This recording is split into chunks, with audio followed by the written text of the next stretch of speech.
When I returned to Baker Street from a short holiday in the spring of 1891, I had seen little of Holmes for some time.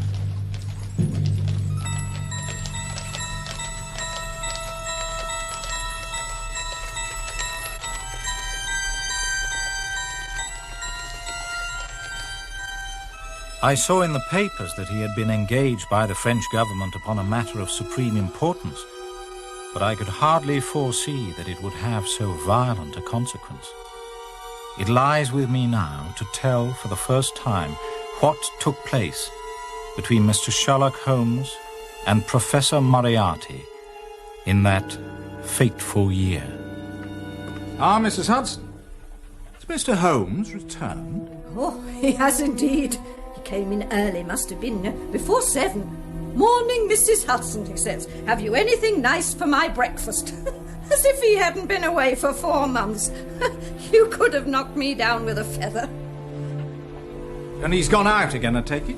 Yes, he had his breakfast and then he went out again just after his visitor left.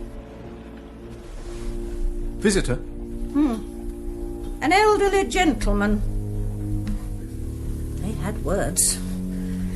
I didn't like the look of him. Not at all, I didn't. He had a face like the wrath of God. Or should I say the devil? Indeed. Where should we open a bottle of the best claret to celebrate Mr. Holmes' return? Why not? Very good. Thank you, Mrs. Hudson.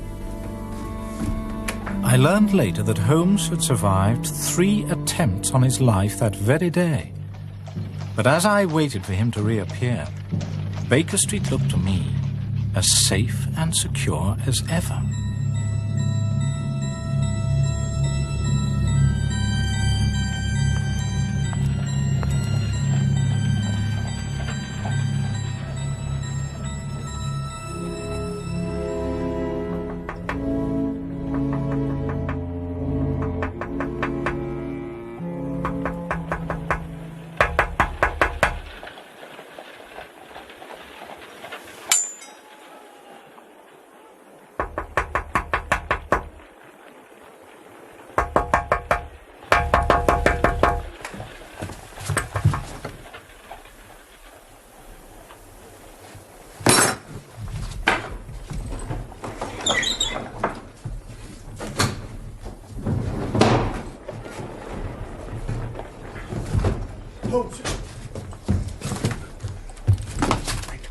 Wait.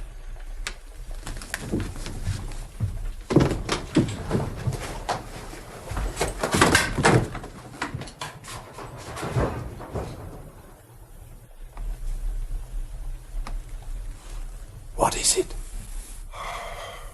Air guns. A rather special air gun, in fact.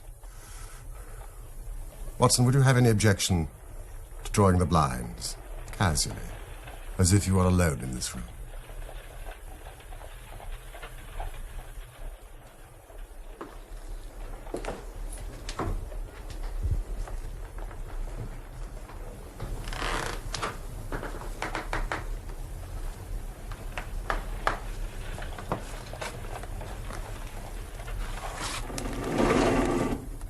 Watson, I think you know me well enough to understand that I am by no means a nervous man.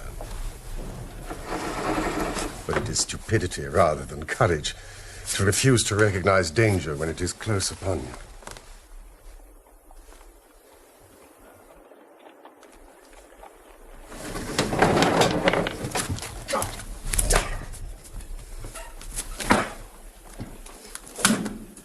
Watson, might I have a match?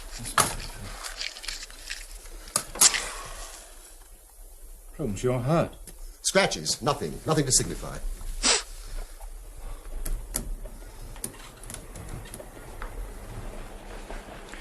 You don't look well, Holmes. Well, I have been using myself rather too freely. I have been somewhat pressed of late. How pressed? Well, as I am unable to leave this room until after dark, and then most likely by the way that I came, we do have some time on our hands. Also, I owe you an explanation for my unceremonious departure the last time that we met. I'll take some notes, if I may. Oh, by all means. This case. It is unique in the annals of crime. You will recall that it was a cold morning, early in the year, when I last left Baker Street. I had no idea where I was going or who my client was. All I knew that was important and abroad. My destination was the museum in the Louvre in Paris. And my client, none less than the French government.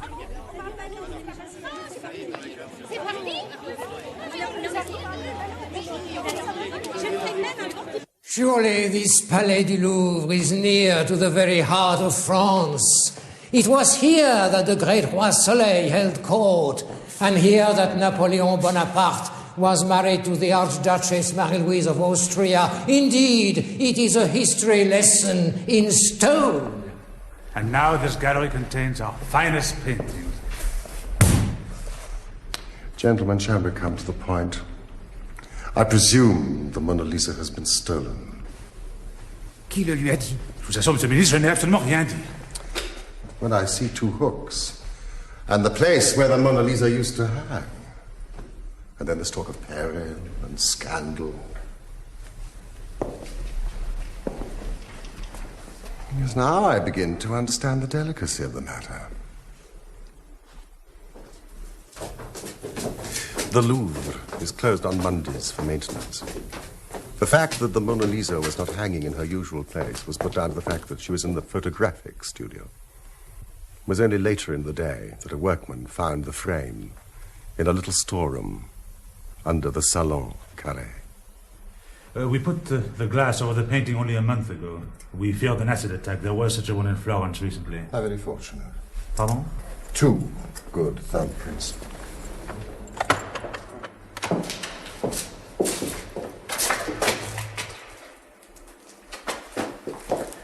Many artists come here to make copies of the paintings.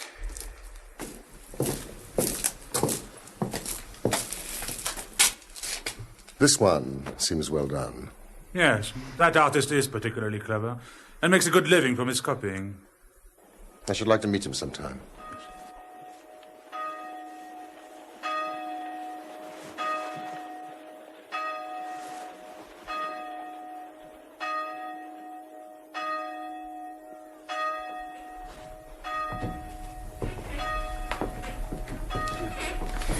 To make a bad copy is very easy, but a good one. It takes years of practice. For instance, Da Vinci used Italian poplar wood to paint on. It is very difficult to find. To mix the original color, nearly impossible. His fumatura, the smooth blended tones, is very subtle. And his brushwork is left-handed. The crackler, this fine network of cracks. That is the most difficult to achieve of all. And you can achieve it. How? That is my secret. It seems to me that this is something near to a legitimate forgery. No, because the copies must never be the same size as the original. And who would buy one of my copies as the original when the real Mona Lisa is in the Louvre? But if by chance the Mona Lisa is no longer in the Louvre... Oh, but of course you are joking, monsieur.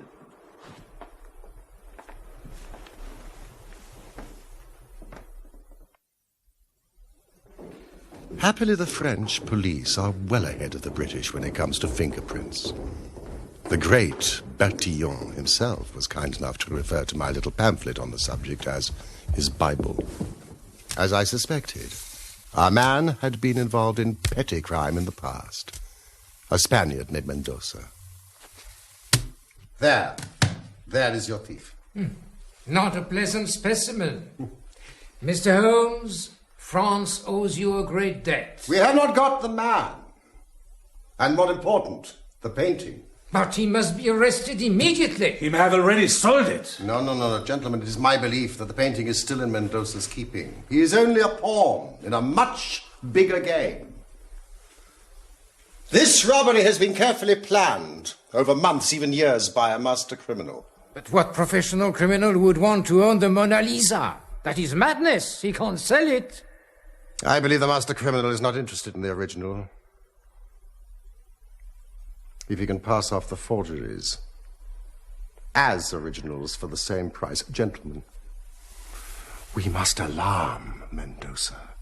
Get him on the move, so he leads us to the center of the web. But how? First, we must announce to the world that the painting has been stolen. Oh, but that would create a great scandal. Both myself and the director would... Minister, please, if I may explain. It will be announced that owing to the brilliant and tireless efforts of yourself and the director, that the criminal is about to be arrested.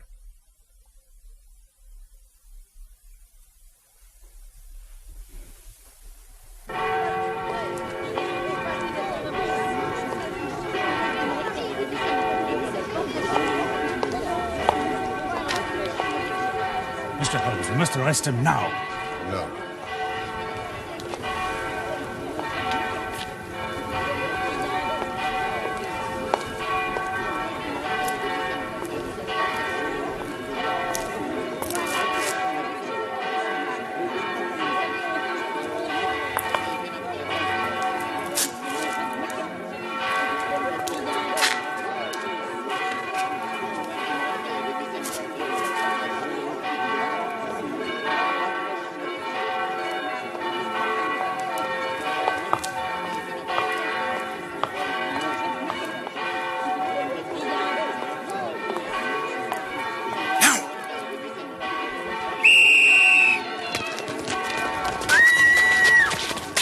Holmes, I understand that the recovery of the original would make it impossible for the thieves to sell any copies, however excellent those copies were.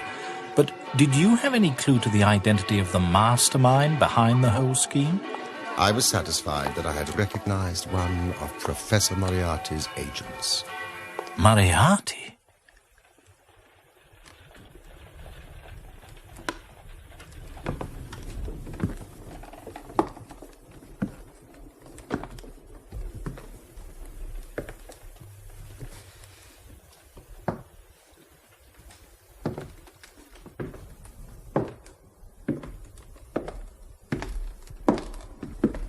Notice the subtle modeling of the features, beautiful hands, mood, that smile.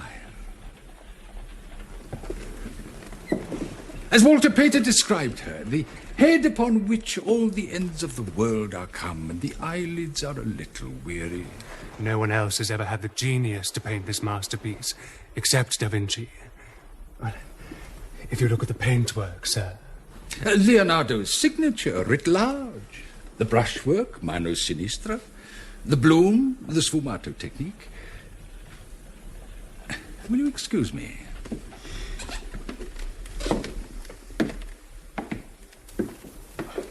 I would say, without hesitation, that the general opinion of the art world is that this is the greatest portrait ever painted.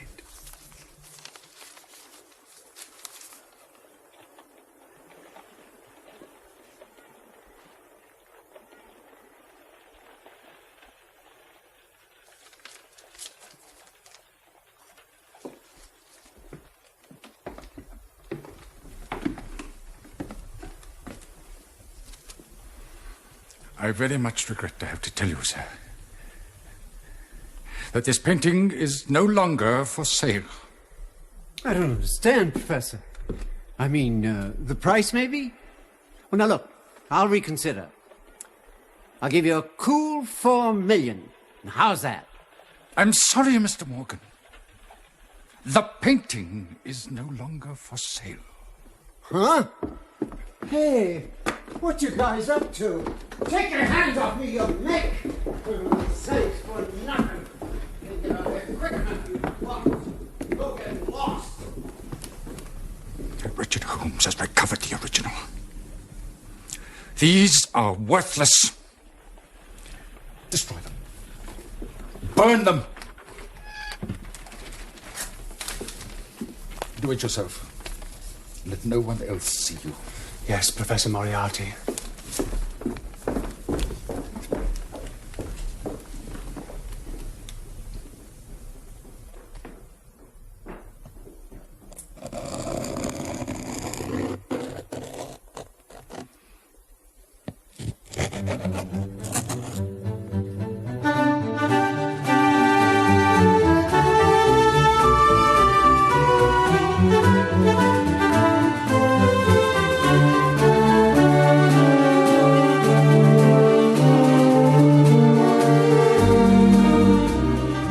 Must congratulate you, Holmes. Such an honour, and so well deserved. There was no great problem. The case practically solved itself. I hear you had a visitor this morning. Ow! I had not been back in Baker Street more than half an hour when... But you cannot go up there, sir.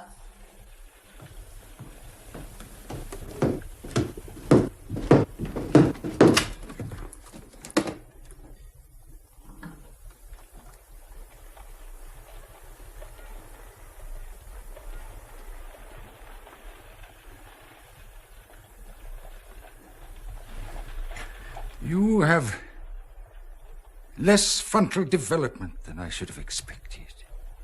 It's a dangerous habit to finger loaded firearms in the pocket of one's dressing gown.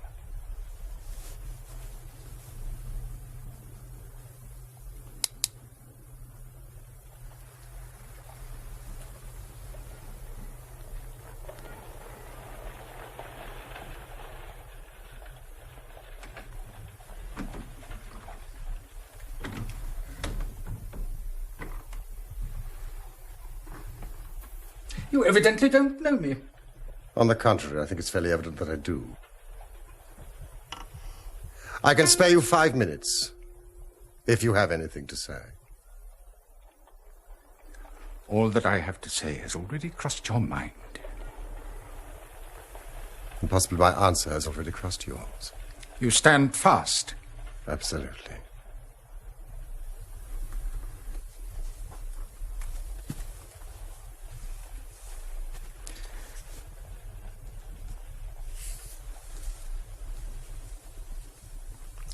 You frustrated me in the affair of the French gold. Ah. So it was you behind the Red-Headed League. A very ingenious and well-contrived idea. High praise. From you. You crossed my path first on the 4th of January. By the middle of February, I was seriously inconvenienced by you. And at the end of March, I was absolutely hampered in my plans. And now, with this last business in France, you have placed me in such a position by your continual persecution that I am in positive danger of losing my liberty. The situation is becoming an impossible one. Have you any suggestion to make? You must drop it, Mr. Holmes. You really must, you know. And what if I refuse? I'm quite sure that a man of your intelligence will see that there can be but one outcome to this affair. It is necessary that you should withdraw. You have worked things in such a fashion that we have only one resource left. It has been an intellectual treat to me to see the way in which you've grappled with this matter. But I say unaffectedly that it would be a grief to me to be forced to take an extreme measure. Oh, you smile, sir. But it really would, I do assure you. Danger is part of my trade. This is not danger. It is inevitable destruction. You stand in the way not merely of an individual, but of a mighty organization, the full extent of which even you, with all your cleverness, have been unable to realize. You must stand clear, Mr. Holmes, or be trodden underfoot. You know, I'm afraid that in the pleasure of this conversation, I am neglecting business of importance, which awaits me elsewhere.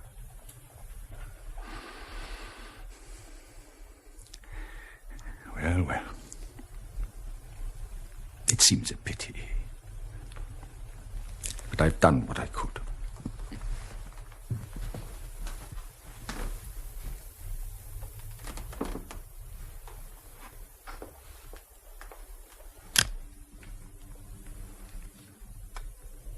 This is a duel between you and me, Mr. Holmes. You hope to place me in the dock. You hope to beat me. If you are clever enough to bring destruction on me, rest assured, I shall do as much for you.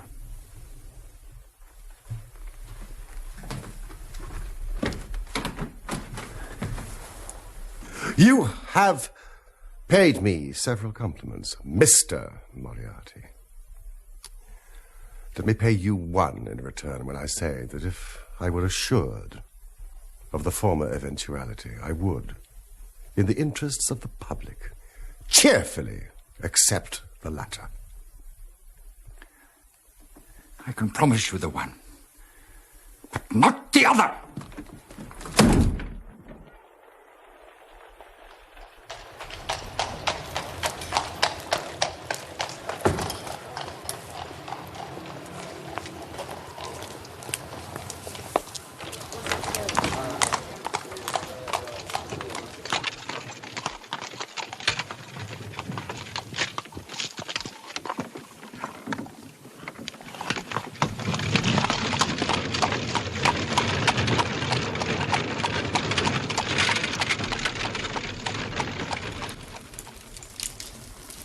He is the Napoleon of crime, Watson. For years I have endeavored to break through the veil which shrouded him. And at last, I have seized a thread and followed it to Moriarty himself.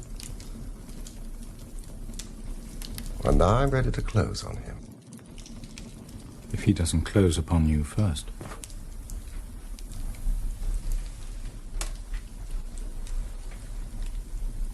On Monday, next, matters will be ripe.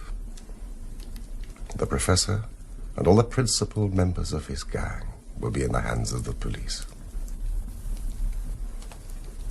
Then will come the greatest criminal trial of the century. The clearing up of over 40 mysteries and the rope for all of them. I cannot do better than to get away for the few remaining days. It would give me great pleasure, Watson, if you would come onto the continent with me. The continent? I'd be delighted, Holmes, but where? Anywhere. It's all the same to me. Yes, but won't we have to dispose of Professor Moriarty first? It seems to me that we're under siege in this very room. Oh, that reminds me. I must be on my way.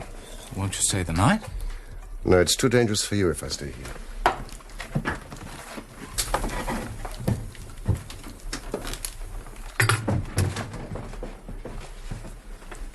I will leave the way I came and find lodgings with my brother Mycroft.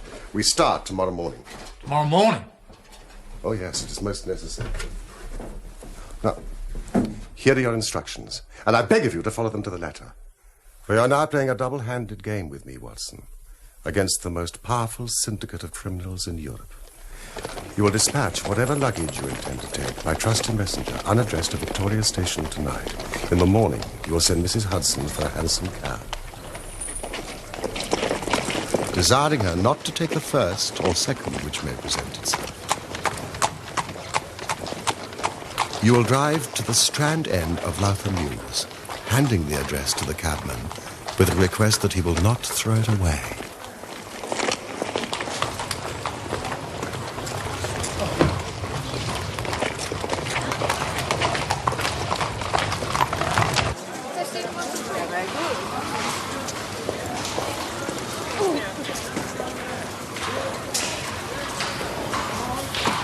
Have your fare ready, and the instant that your cab stops, move speedily through the mews and time yourself to reach the other end at exactly 9:15, where you will find a small brougham waiting close to the curb, driven by a fellow with a heavy black coat tipped at the collar with red.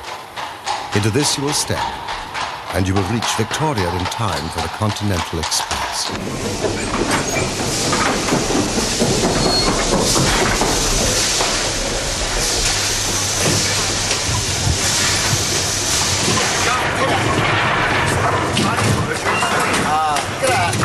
Excuse me, sir, I wonder if you speak Italian. No, I'm afraid not. I'm looking for the gentleman who reserved this compartment. Not a sign of him, sir. If you're travelling, you better get aboard.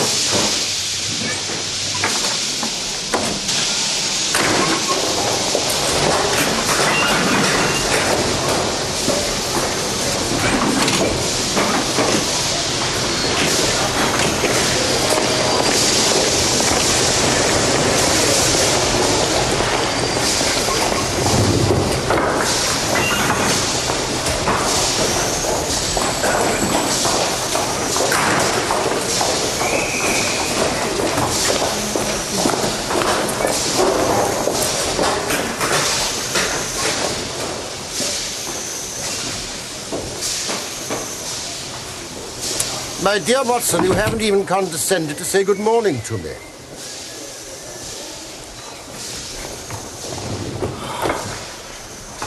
Good heavens, Holmes. How you startled me. It is still necessary to take every precaution.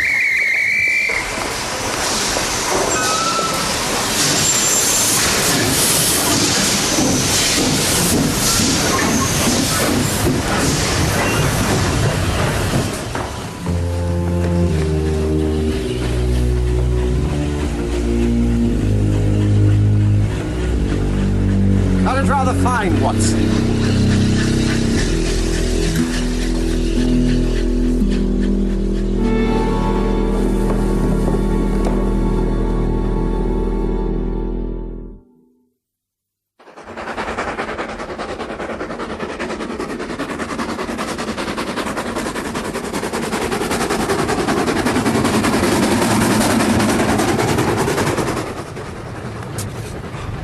I see that this express runs in connection with the boat. So I think we've shaken off Moriartyi very effectively. Well, what will he do then? What I should do? Engage a special train. But he'll arrive too late. You will observe from your Bradshaw that this train stops at Canterbury and again at the boat. Moriartyi will catch us there. Good heavens, anybody would think that we were the criminals. Let's arrest him as soon as he arrives. Oh, that would ruin everything. We should catch the big fish, but the smaller would dart right and left out of the net. No. And the rest is inadmissible. Well, what then? We shall get out at Canterbury.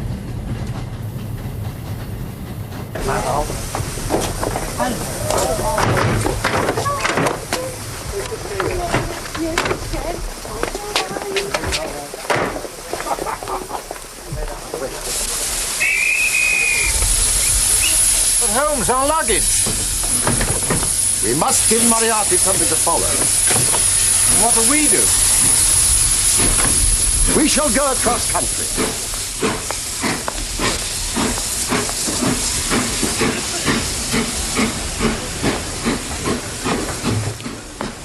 Here we are, Holmes. Bradshaw seldom lets you down.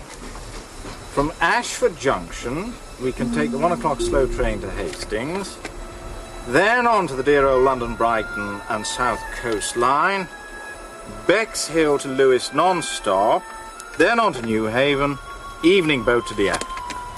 I think we've got time for an early lunch.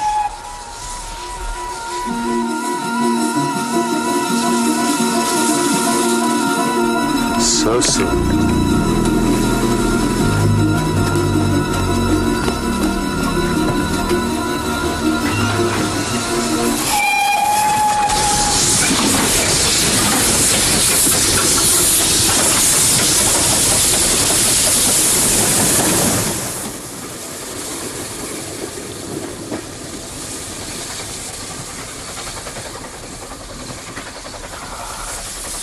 There are limits, you see, to even our friends' intelligence. And now, Watson, we shall treat ourselves to a couple of carpet bags, encourage the manufacturers of the countries through which we travel, and make our way at leisure into Switzerland via Brussels, Luxembourg, and Bath. It fell out as Sherlock Holmes had predicted. We stayed 2 nights in Brussels, and then began to make our leisurely way southeast. For a charming week we progressed towards the Alps.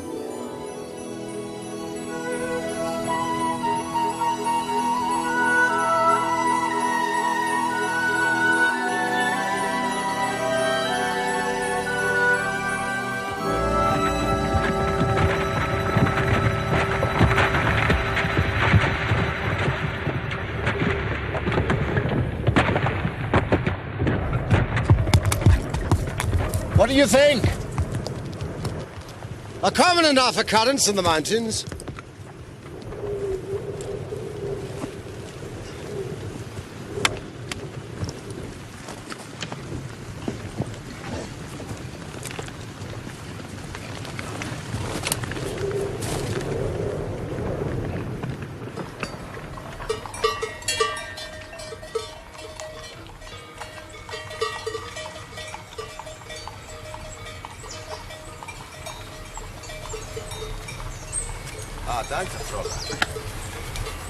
Ah,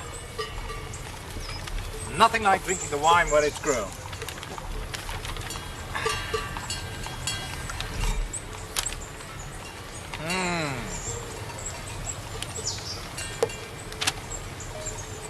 All gangs safely secured, only Moriarty escaped the net, signed Mycroft.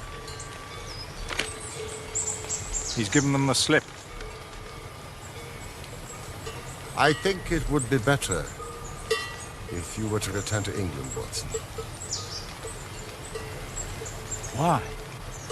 You will find me a very dangerous companion now. Moriarty will devote all his energies to taking his revenge upon me. And if I have a companion... Would you be rid of me? No. Except for the reasons I've given. We've been in tight places before together. Never as tight as this one. I'm not leaving you, Holmes. Not unless you order me to go.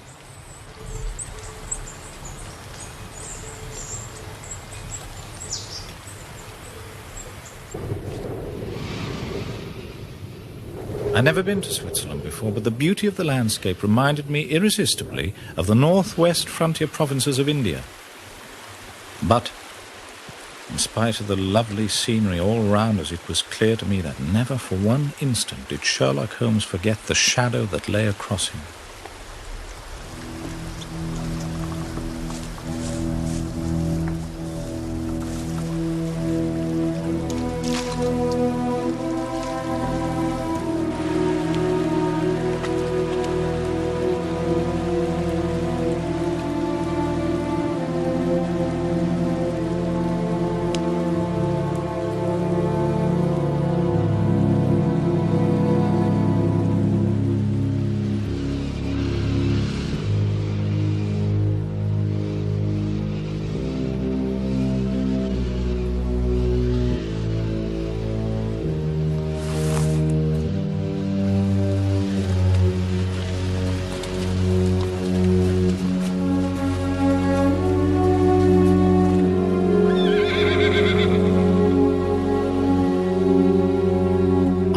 tell by his sharp scrutiny of every face that he was well convinced that go where we would not be clear of the danger that was dogging our footsteps.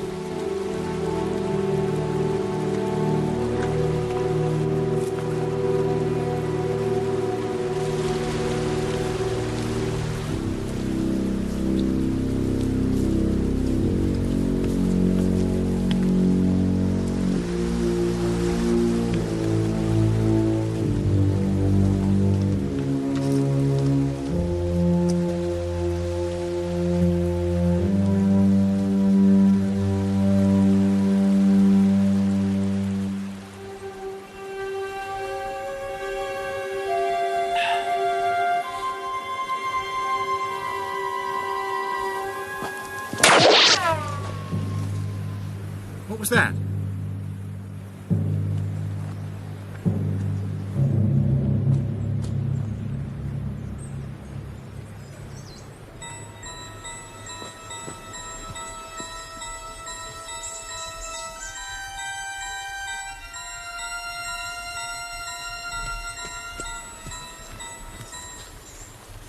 See anything?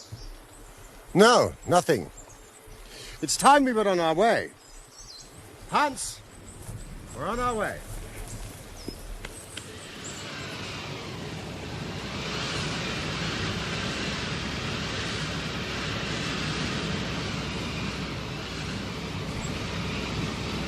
At last we reached the heart of the Bernese Oberland and came to the village of Meiringen, where we put up at the Englischerhof, then kept by Peter Steiler the Elder.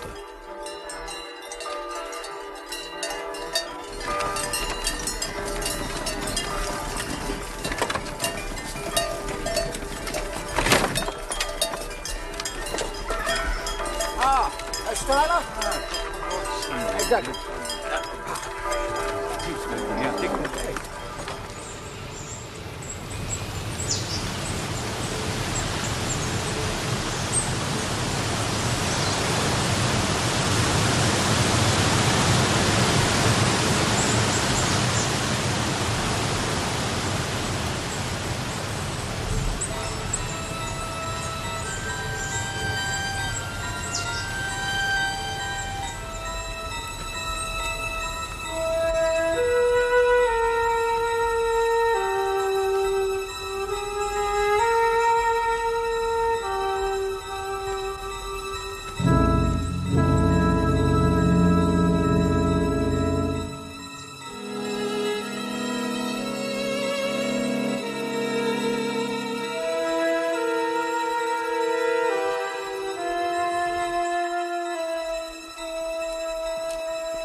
The walk over the hills to Rosenlaue is very beautiful. You can stay the night there and come back the next day.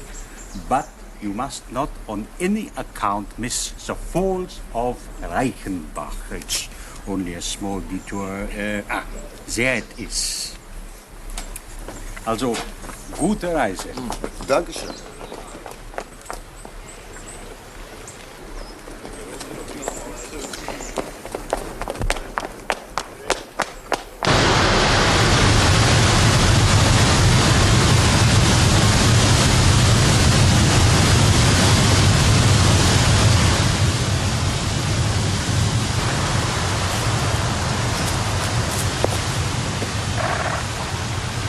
It is indeed a fearful place.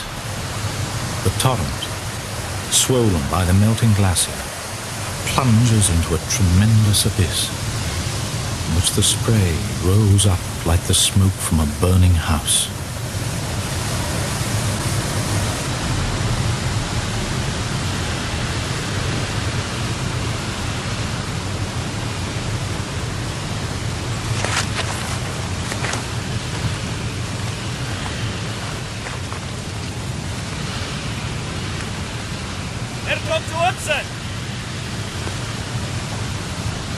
Herr Dr. Watson! Herr Dr. Watson! Yes? Herr Steiler told me to give you this. It is very urgent. It seems an English woman was taken to the hotel after we left, on her way to friends in Lucerne. She's had a grave hemorrhage. Tuberculosis. Ah, no doubt. It appears she's dying. An English doctor would be a great consolation. I'm afraid I must go back, Holmes. Of course. Now, Steiler suggests that this lad shows you the way to Rosenlaui, and I'll join you there later. A good plan.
Trust she's no worse.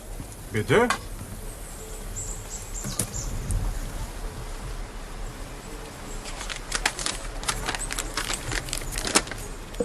You didn't write this?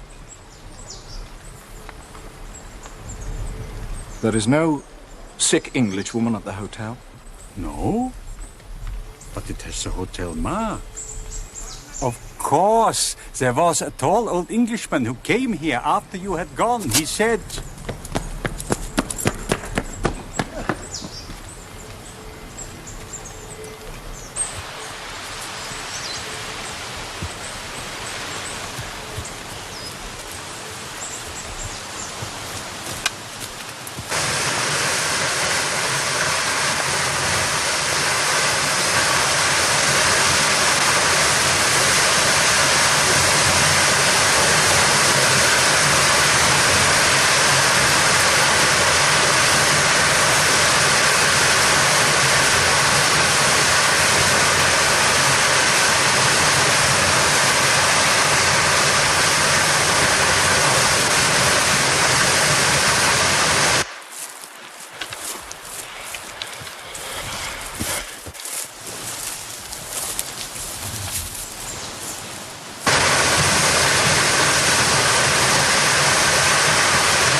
It was the sight of the alpenstock that turned me cold and sick.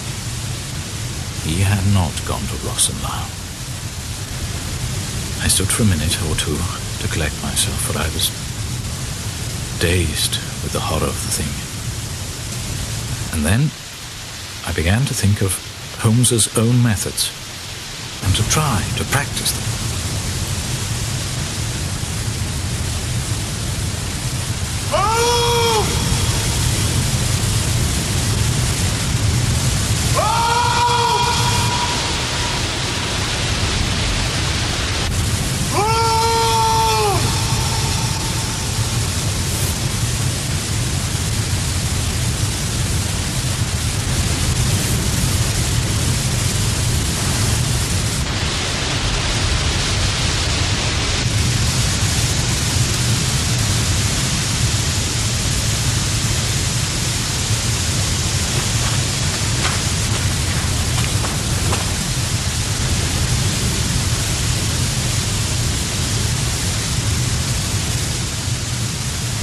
My dear Watson, I write these few lines through the courtesy of Mr. Moriarty, who awaits my convenience for the final discussion of those questions which lie between us. I am pleased to think that I shall be able to free society from any further effects of his presence. though I fear that it is at a cost which will give pain to my friends, and especially, my dear Watson, to you. As you know, my career had, in any case, reached a crisis, and no possible conclusion to it could be more congenial to me than this. Indeed, if I may make a full confession to you, I was convinced that the letter from Meiringen was a hoax. I made every disposition of my property before leaving England and handed it to my brother Mycroft. Goodbye, and good luck, and believe me to be, my dear fellow, very sincerely yours, Sherlock Holmes.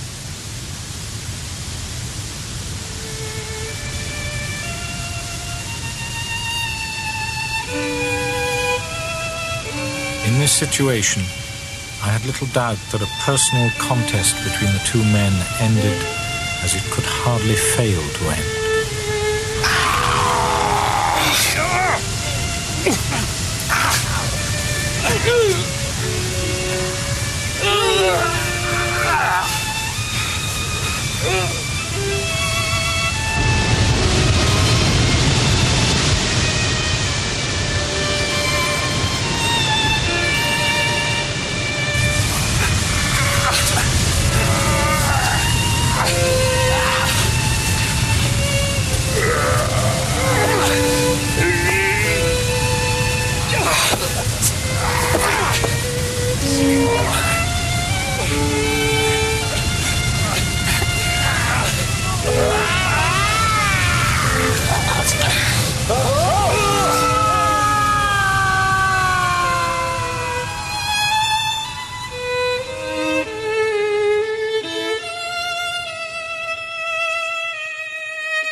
It's with a heavy heart that I take up my pen to write these, the last words in which I shall ever record the singular gifts by which my friend Mr. Sherlock Holmes was distinguished. I shall ever regard him as the best and the wisest man I have ever known.